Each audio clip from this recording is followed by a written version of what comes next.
Well, are you ready for Chapter 4, G.I. Dog's Prisoner of War? At the end of Chapter 3, our dog Judy has changed ships. She is moving off of the Gnat because it was claimed by the British government.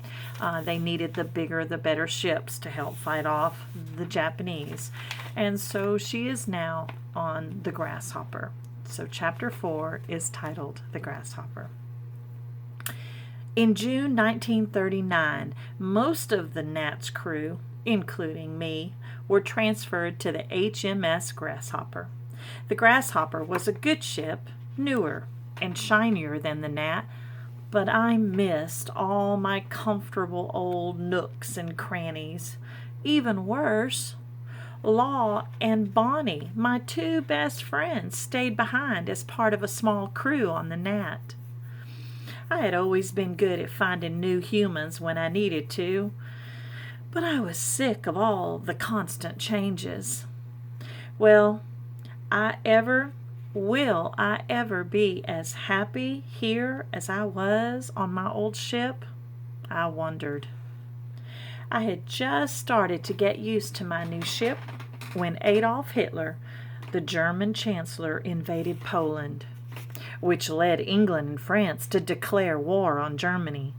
It was only a matter of time before Japan and Germany teamed up, so we were given orders to sail to England's stronghold in the Pacific, which was Singapore, with a stop in Hong Kong along the way.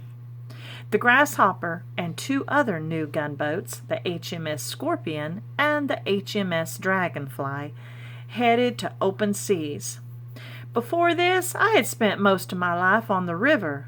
As choppy and rough as those waters could be, they were nothing compared with the wild waves on the South China Sea. I spent the first leg of the trip losing my lunch. Seasickness is no joke, and when you're a ship's dog, it's especially embarrassing. The crew tried to force me to eat and drink and exercise. "Just leave me alone," I whimpered. "I'm not getting out of bed." But they wouldn't leave me alone. Eating was out of the question, but they were able to get me to drink and walk on the deck. Slowly, I began to get my sea legs, and soon I was able to eat. I never got seasick again. Even though war raged in Europe and in China, you'd hardly know it in Singapore. There was an active naval presence, but there was also lots of fun to be had until I found my own private war. It happened, as bad things seem to, when I was off the ship. I went on a visit to the family of a local official with 3 children who love dogs. Have I mentioned how awesome kids are to play with? But while I was away, my sailors got into trouble in the form of a monkey named Mickey. While I was off playing, the Grasshopper's new crew agreed to keep the monkey on board while his ship was on duty somewhere in the Pacific. The minute I got home, I realized why Mickey's men didn't want him around when they were on duty. He was a menace. Mickey took one look at me and jumped on my back. "I'm not a horse," I barked. I jumped and bucked and leapt, but that stupid monkey didn't let go. I had no choice but to demand help. I sat down and howled until the monkey jumped off my back and threw an arm around my neck. The sailors, instead of helping me, thought it was hilarious. "Stop laughing," I howled at the crew. "It's not funny." Thankfully, I figured out pretty quickly that the annoying ball of fur was attached to a sort of metal leash, so I simply ran out of its range. I did my best to avoid the screeching thing for the next few days, staying far enough away that he couldn't dive onto my back again. And okay, I'll admit it, I may have used that distance to drive Mickey a little crazy. That's what I was doing when George White came on board. Coxswain White joined the Grasshopper at Capel Harbor in Singapore. He marched up the gangway to report for duty, only to have Mickey, the monkey, dive bomb his head. Mickey snatched White's sailor's cap and jumped up and down, taunting him. Sailors nearby burst into laughter. "Let's see how you handle this, sailor." White was up to the test. He grabbed Mickey, snatched his cap back, and tossed that cheeky monkey onto the deck. That's when White spotted me. "You're laughing your head off, aren't you?" he asked me. "I am," I barked. From then on, White was one of my special humans. I had a new ship, a new special human, and Mickey would soon be put off the Grasshopper forever. Life in Singapore was going to be good. If only the war would stay far away. And for 18 months it did. We shuttled between Singapore and Hong Kong, but tensions between England and the Japanese Empire continued to grow. Japan wanted the food, the minerals, and the oil in Singapore, Malaysia, and the Dutch East Indies, and was willing to go to war with any country standing in her way. That included England and the United States. At 0400 hours, military time, that's 4 a.m., at 0400 hours on December 8th, 1941, World War II officially came to the Pacific. It was still December 7th across the international dateline in Hawaii when Japanese warplanes dropped bombs on the United States Naval Base in Pearl Harbor. At the same time, bombs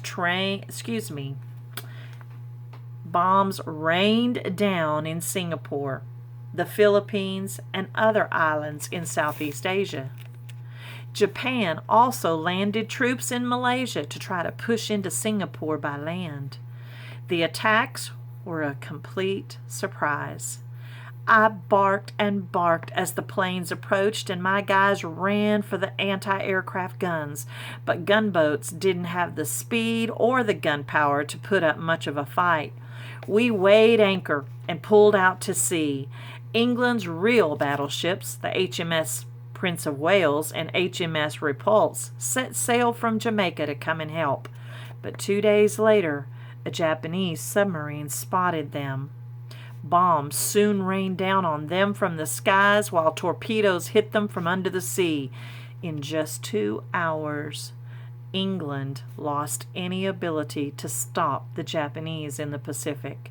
America's fleet was also destroyed in the first round of attacks. We were at war, but how would we fight back? Our land forces were being overrun, and the Grasshopper, along with the Dragonfly and the Scorpion, spent days zigzagging across the sea or creeping along the coast, hoping our small size would make us hard to see and easy for Japanese bombers to ignore.